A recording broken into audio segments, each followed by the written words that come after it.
Breaking now on Local 10 News. At this hour, we bring you the latest developments following Pope Francis's passing. The 88-year-old pontiff succumbed Monday to a devastating stroke. Vatican officials confirmed today that his funeral ceremonies will commence Saturday, with a meticulously planned schedule of solemn events leading up to the final farewell.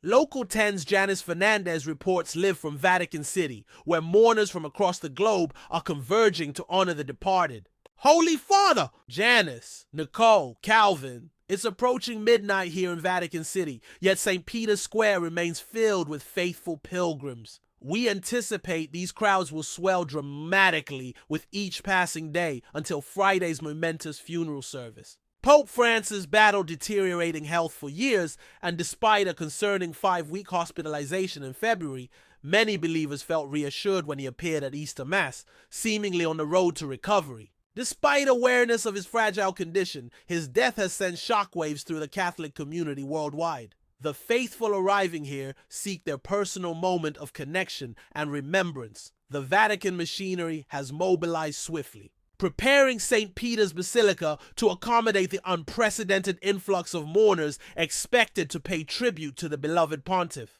Striking footage released by Vatican media shows Pope Francis's body lying in repose, with the Secretary of State offering solemn prayers over his casket. Wednesday morning will witness a profoundly moving procession as his remains journey from his modest residence at Casa Santa Marta to the magnificent St. Peter's Basilica. Once there, mourners will have 3 precious days to bid farewell. One emotional pilgrim told us, this Pope championed extraordinary compassion and unparalleled kindness. He was the unwavering voice for those without one. Though we witnessed his medical struggles, his passing still devastates us. Yet I find solace knowing he's transcended earthly suffering now. Despite his visibly declining health, Pope Francis's death has stunned Catholics and non-Catholics alike. 2 young visitors shared, "Our classes ended, and though we live half an hour away, we felt compelled to experience this historic atmosphere firsthand, to witness the press convergence, observe the crowds, and simply absorb what it means to stand in St. Peter's Square during this unprecedented papal interregnum." Official mourning period continues with Pope Francis's funeral, scheduled for Saturday 10 a.m. local time.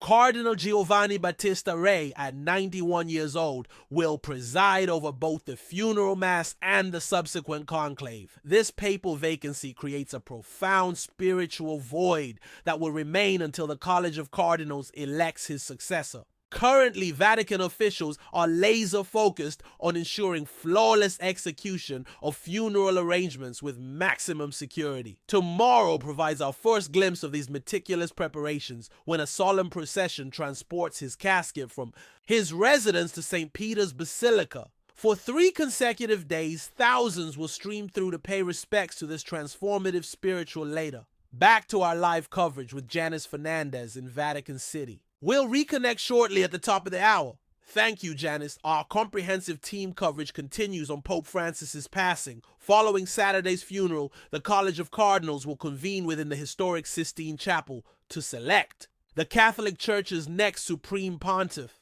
Local 10's Glenn Milberg joins us with insights into the secretive conclave process.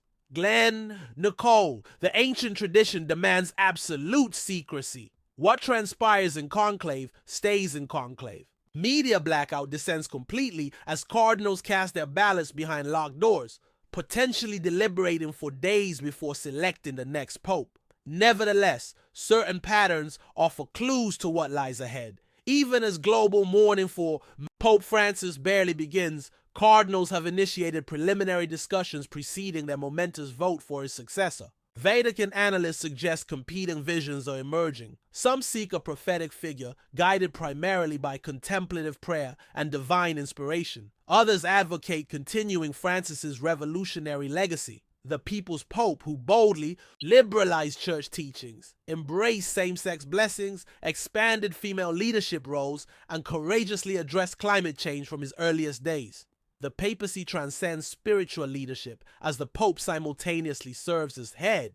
of state, introducing unavoidable political dimensions. One Vatican scholar noted, the next pontiff will undoubtedly uphold core Catholic doctrine while emphasizing particular priorities reflecting our contemporary challenges. An unprecedented 135 cardinals worldwide have received summons to the Vatican for this historic vote. During his final years, Pope Francis strategically appointed 3/4 of these electors, though whether they share his progressive vision remains uncertain. Vatican insiders highlight several frontrunners. The charismatic 70-year-old Italian, Cardinal serving as Vatican Secretary of State, the dynamic 67-year-old missionary office director from the Philippines, potentially making history as the first Asian pope, and the scholarly 72-year-old Archbishop of Budapest. Known for his theological brilliance, the procedure follows strict protocols. Cardinals cast 2 morning ballots and 2 afternoon ballots daily until reaching the required 2/3 majority. However, formal voting won't commence for approximately 2 weeks as preliminary discussions unfold. Predicting the conclave's duration proves impossible, though Pope Francis himself emerged relatively quickly on the conclave's second day. Nicole, we'll see if history repeats itself or if extended deliberations await. Thank you, Glenn. Count on Local 10's continuous coverage of this historic papal transition. We'll broadcast live from Vatican City this weekend for Pope Francis's funeral ceremonies. Tune in Saturday morning for comprehensive coverage beginning at 4 a.m.